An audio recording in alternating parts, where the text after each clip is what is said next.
I'm Kay Daigle of Beyond Ordinary Women Ministries, and I'm here today with Dr. Michelle Picorni, who is sharing with us about burnout. We've already had a couple of videos. The first one was the burn and burnout, so we can understand what burnout even is. The second was on the brink of burnout, signs, warning signs, alarms that should go off in your head if you're moving toward burnout. And this one is beating burnout.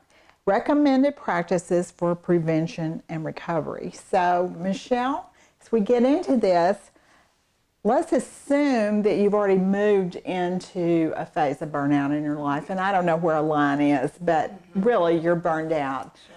What do you do to recover? Right. You know, that can really feel kind of like a hopeless situation.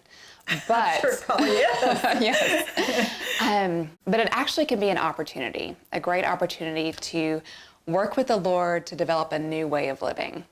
And so you can see it somewhat as an invitation, really to go to Him and spend some time to just take a step back and think, how did we get here?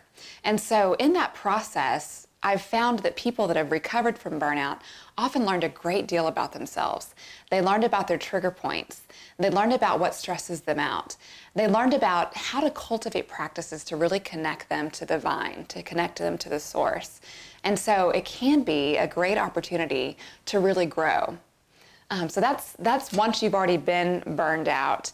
There's some things that we can do to help prevent burnout as well. One of those being identify your limits. And so really trying to, again, know yourself really well and know how much sleep do I need a night? Whenever I'm starting to feel stressed out, what do I need to do right in that moment? And then what I need to cultivate over the long haul.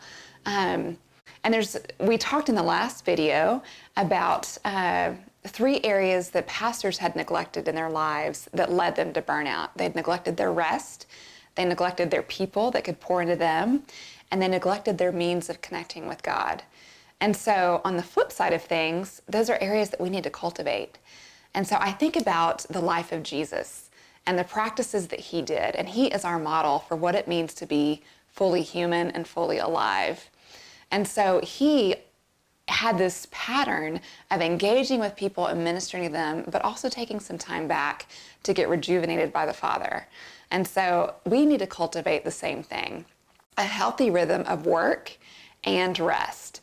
And we see this back in the creation account. You know, Genesis 1, God, how many spiritual disciplines do we see God the Father do? Not many, but we see that He exercised Sabbath and He practiced Sabbath.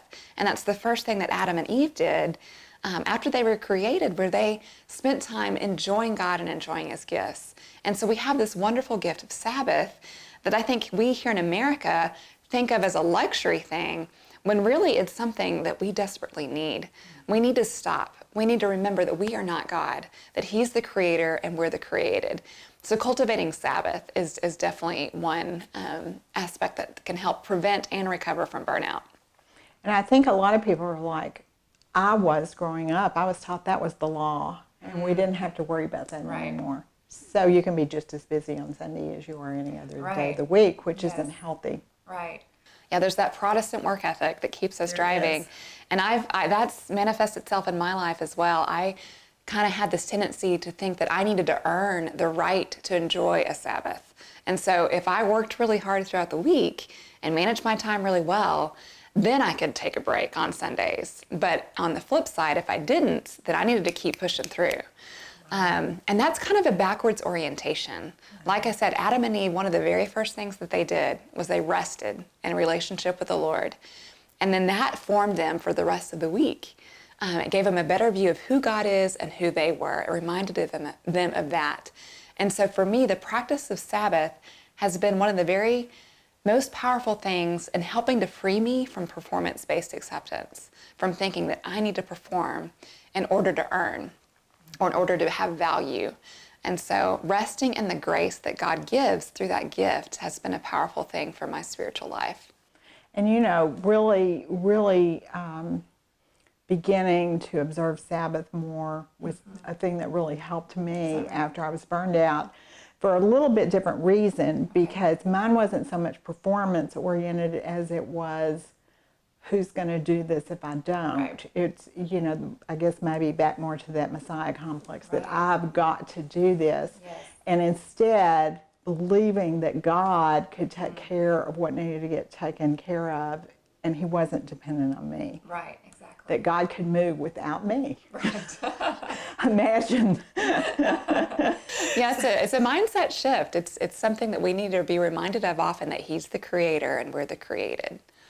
I really think that's an issue with much of our mindset in the United States, is that we think everything's really up to us and we don't just trust God, whether we have a business, whether we have whatever it is that's causing us stress that we feel like we've either got to be perfect with, or that all of the responsibility has fallen on us for whatever it is. Yes. Yeah, that's right.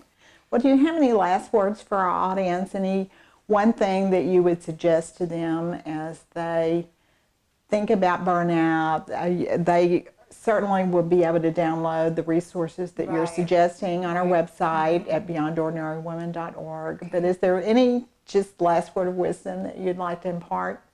I think just knowing that there's always hope, and that God, even if someone is at that point of burnout, that he can use that experience to draw them closer to himself and to kind of reorient things in their lives. As well as, if you're not at the point of burning out, it's an opportunity to really look at your life, make sure you don't get that way, to remember that he is the vine, we're the branches. Apart from him, we can do nothing. And so keeping that perspective of who God is and who we are is really key. That's great. Thank you so much, Michelle.